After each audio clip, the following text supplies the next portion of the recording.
r/ask Reddit. What's the biggest scam in today's society? Textbook access codes that you get after buying a new textbook and can use only once. Textbooks in general. I took an abnormal psychology class in college once, and the professor was insistent that we needed the new edition, $180 book, that we would be using it all the time.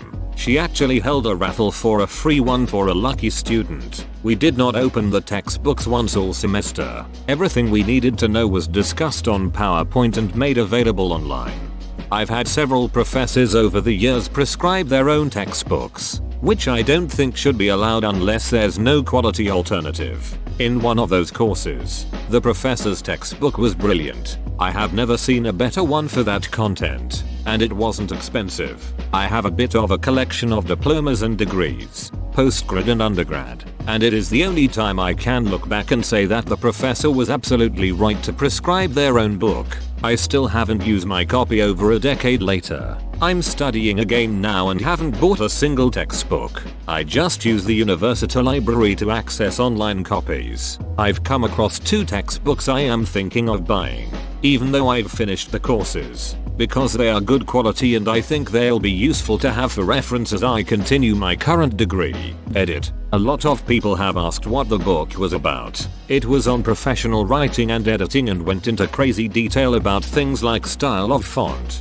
like who knew serifs, the little stylistic lines sometimes attached to letters, and bold terminals were so important in how a piece of writing looks, and linear spacing, etc. It also went into detail about a number of types of texts one might be expected to write in a professional setting and how to format them and what kind of content was necessary and appropriate. I still reference it when I have a nasty but professional email to write just so I can check it's absolutely perfect before I send it. I thought it was a bit of a waste of a unit to study as I have always written well, but it was one of the most useful classes I've ever taken. It improved my attention to detail and my ability to edit in a way that has served me well all the way through postgrad and my thesis. I rarely lose marks over formatting communication, and I think that course and the book helped a lot with that. I moved recently and all my old books are in boxes still. It had a very clear-cut title like professional writing, but I can't remember it exactly. I imagine that any textbook on professional or organizational writing will be a good resource. You'd expect any expert in the area could write an excellent book.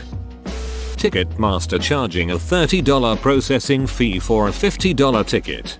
The Live Nation monopoly will continue to poison our cities with their shitty venues and gouged ticket prices. Gotta love finally getting in and buying 2 tall cans for $30. Annual raises are lower than annual inflation. You get annual raises? You guys are getting paid? Needing a degree for entry-level low-paying jobs. I think the issue here is more that the value of a college degree has gone down.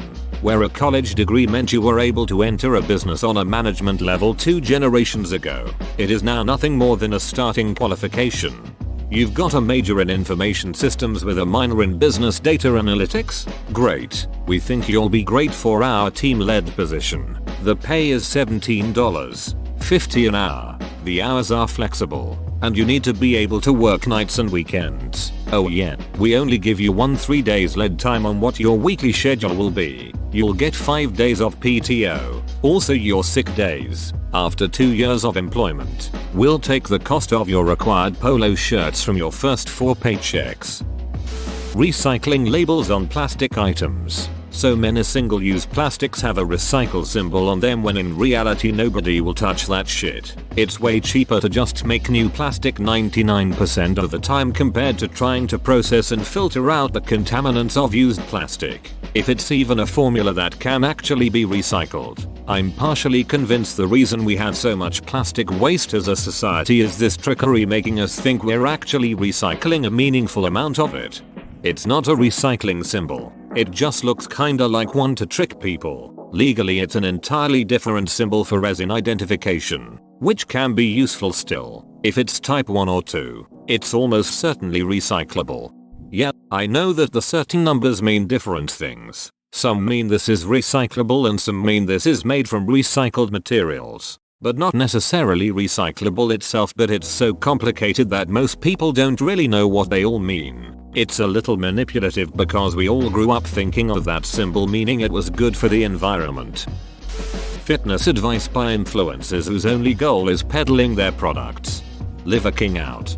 Someone pointed out all the issues he has with his body by the color of his skin, etc. Not saying I believe it, but it seemed plausible after looking it up myself. Insider trading in Congress. We, Congress, have decided that stock trading by members of Congress, us, will remain legal because we said so. Now shut up and donate to my re-election, you ungrateful peasants. The fact that technology was supposed to free us from the 40-hour work week, but instead people are now expected to do the jobs of 4 people or they have to just sit around, putting in their time like a prison. Efficiency increases are basically always used to just increase profit margins, never to benefit the workers. If you have 5 employees and you devise a way to increase efficiency 20%, do you give all 5 employees a 4-day work week? Or do you downsize to 4 employees and pocket an extra employee worth of salary? We all know which of those is more typical. I used to work at a place that hired a director who came in and created a sophisticated spreadsheet that would take in different metrics relevant to production and spit out an efficiency score. They set the bar at an arbitrary level such that you had to meet those expectations or eventually you'd be fired, as most everyone would meet the goal. They'd adjust the calculations, rewarding them less for the damn effort basically, and repeat the cycle. Everyone was super stressed out trying to meet more and more difficult expectations while the company recorded record profits. At the end of the year come raise time, did they reward the employees for busting their hump day in and day out? You already know the answer, lol. Working 9-5 MF and still being broke. Working 8-5, with a hard hour for lunch, if that. Still being broke and being told by management company that if you don't perform, you will be let go. Some companies still hold on to the you won't get very far at this company if you're not putting in at least 60 HRSWK, and we didn't build this company with people working from home. Also the new thing, how dare you do exactly what we pay you for, aka quiet quitting. In Canada, at least, cable internet cell prices. Eastlink is purposely messing up my older model system to try and get me to upgrade. My TV and internet is $187 a month. This is ridiculous. Cell phone isn't even included in that. Edit. Since this is getting attention, am I crazy? I just started seeing ads for fiber for Eastlink. All of a sudden everything has slowed down drastically. Can't even access on demand. And my channel swapping option just disappeared. Really? I have gigabit fiber for a third of that and I live on an island in the Pacific. Yep, Canadians are truly being gouged by monopolies. Funerals and weddings. I saved $800 on my wedding cake by insisting it was just for a party. Like, my mother asked the traditional way and was quoted $1. 100. I said oh hell no, and called back for a quote on the same dimensions and flavors minus the W word, and the cake was magically only $300. I said this in a food sub and had a whole bunch of pissed off bakers downvoting me and telling me off. Scamming the scammers. Literally any marketing demographic for consumer goods, green marketing, healthy marketing, weight loss products, you name it. Any MLM. I see no issue with men loving men. What's so much fun is trying to explain the difference between my small business and the small business boss B and CH down the aisle. She doesn't make a single thing that she's selling and she can quit at any time and not really lose anything. I make every single item, and if I quit my company ceases to exist. We are not the same. Health insurance. It's great how you can pay for something every month to get nothing out of it. Then if something happens you pay even more. I felt this way until my husband was diagnosed with cancer. The oncologist office charges insurance $20,000 for his weekly visit. Insurance pays $10,000 and we pay nothing. His chemo pill is $12,000 monthly. Our yearly deductible is $2,300. After that we pay nothing. For our family, all the years we paid into health insurance has more than paid off. But I don't wish illness on anyone. 10 hot dogs, 8 buns. Yep, and you wanna know why? Because some big shit at the Weiner company got together with some big shit at the bun company and decided to rip off the American public. I just watched this movie on Saturday for the first time. But the thing is, he has multiple packs of 12 buns in his cart. So if he gets 2 packs of buns, that's 24 buns. 3 packs of 8 dogs, that's 24 dogs. It's only an issue if you're only buying 1 pack of dogs and buns. Planned obsolescence in general. A lot of these comments speak to it. I'm sick of planning on a new toaster, new coffee maker, new boots, new jacket, new everything every 2 years. The waste is sickening. And the time to find out what is being offered, what companies have declined in quality, what the latest model of iron looks like. I don't need any more improvements to pajamas. Leave some of these things alone at some point and improve things that matter. Wally doesn't seem like much of a stretch anymore, eh?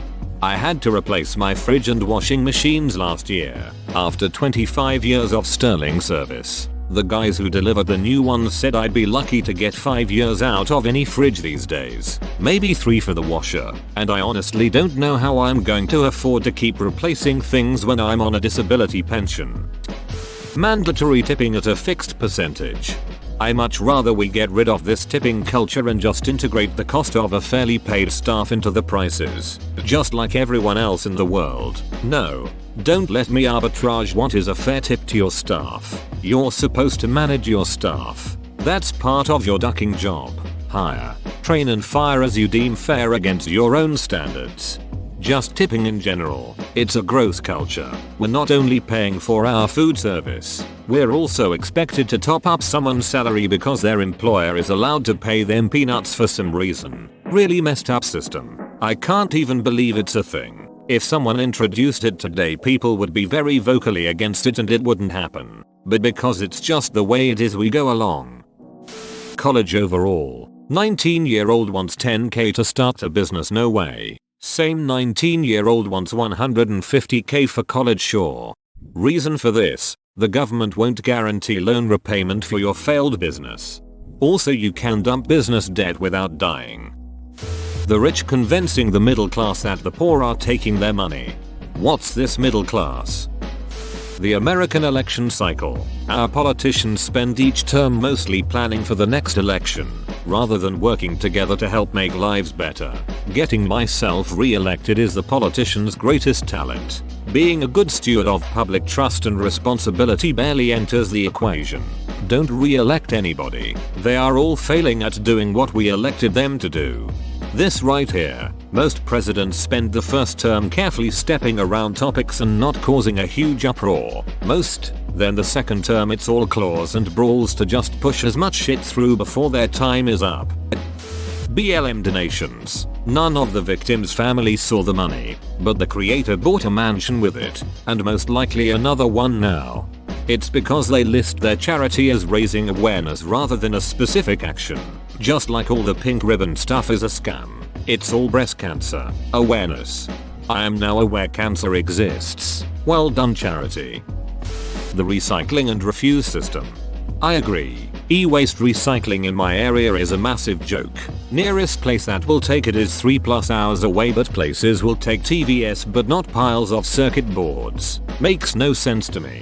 TVs are harder to recycle and they have circuit boards in them. Being a company man. My last boss was a company man.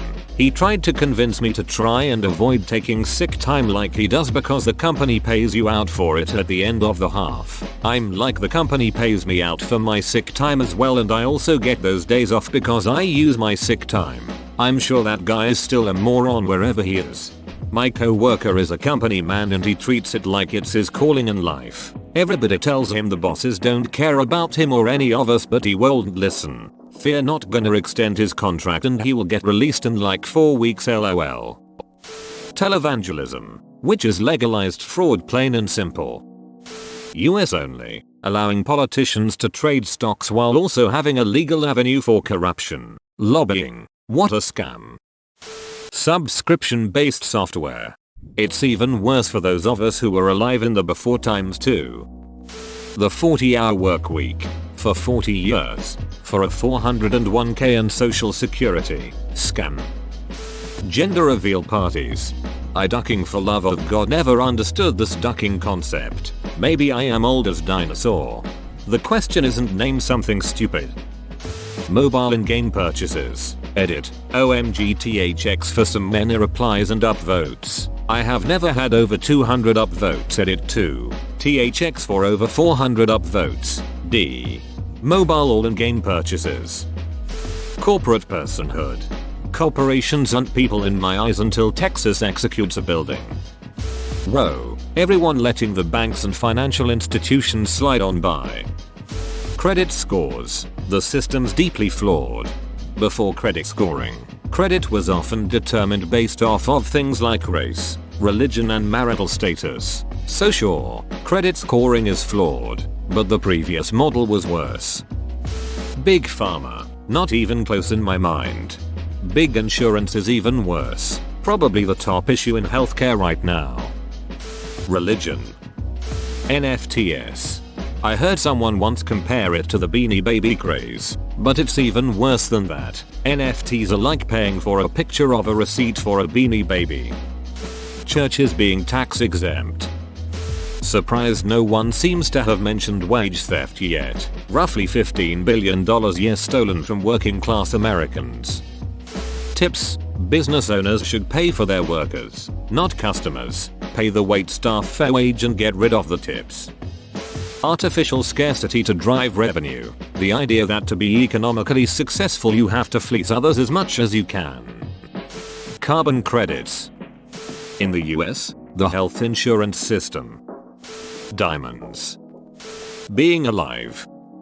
Convenience fees for paying rent online. Trickle-down economics. Teenagers and social media. They think it is fun and a way of social connection. But when I see kids rehearsing for hours to put up a TikTok video, I feel devastated for them. None of it matters. Whoa, you made it to the end? You're a ducking beast. I'll cut you a deal. Smash like and subscribe for more curated content, bruh. It's free and that's a great price.